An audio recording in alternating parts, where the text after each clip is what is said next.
سنة كلمات كيسة iyo sanadka kale bilowgiisa 2023 ayaa naga dhamaarabto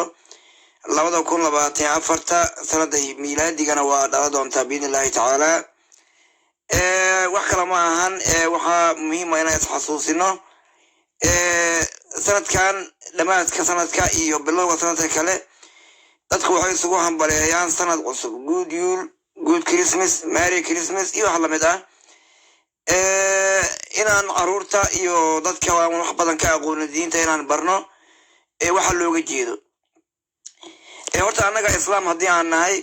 waxaan leenahay laba iidood labada iid aan leenahay waa iidul weynta iyo iid yarista ama si kala hadii loo yiraahdo waxa waaye iida ku xigto soonqaadku markuu dhamaado iida ku xigto ama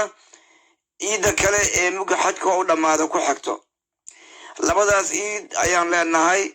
nabigu wuxuu yiri sallallahu alayhi wasallam man tashabaha biqawmin fa huwa minhum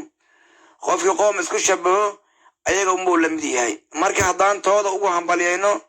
aan la qaybsano hadii alla idinka leeyahay aan kala shaqeyno qayb ayaan kala leenahay muga si guud hada isticmaalku waa naga dhaxeeyaa wada bilaha masaariifta ku qaadano iyo bilaha iskoolaadka ku dhigano iyo sanadada aan ku xisaabtano daraf ayaan kala leenahay laakiin sida kale diin ahaanta magay soo gasho biriyan kanaay waxa jira mid kale oo la yiraahdo Tomten ka waxay aaminsan yihiin kulay ma qaan Sweden waa laga isticmaalaa laakiin waa laga yaabo wadamada kale oo gaalada in magac kale u isticmaalaan laakiin Sweden ahaan anaga waxaan u isticmaalnaa oo inta badan waxay ku leeyihiin Tomten ayaa wuxuu keenaa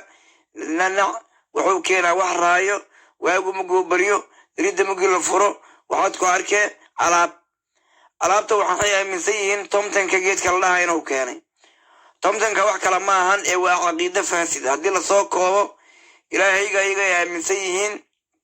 oo Ciisa ilaahay aaminsan yihiin dabcan sida muuqato Maria waxay aaminsan yihiin waa ilaaha labaad ama thalithu thalatha tadribtiba dhahay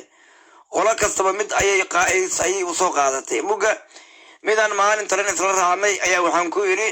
saliibkii ayuu shuminay muga waxaan ku yiri kan muxuu yahay wuxuu kan ilaahay waay waxaan okay magaciis wuxuu Ciisa waay Jesus waxaan asiga ma ilaahay wuxuu haa asiga ma adduunka bilaabay wuxuu haa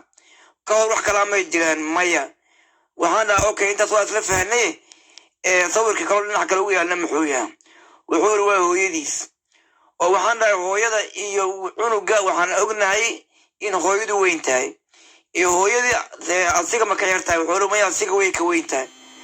waxaan weeyada soo ma aadan dhihin asiga ayaa adduunka bilaabay sidee marka hooyadu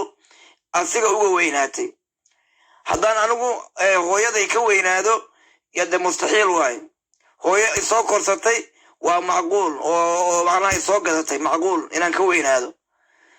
laakiin hooyo aniga ay dhashay caadi ii dhashay inaan ka weynaado sidee macquul ku tahay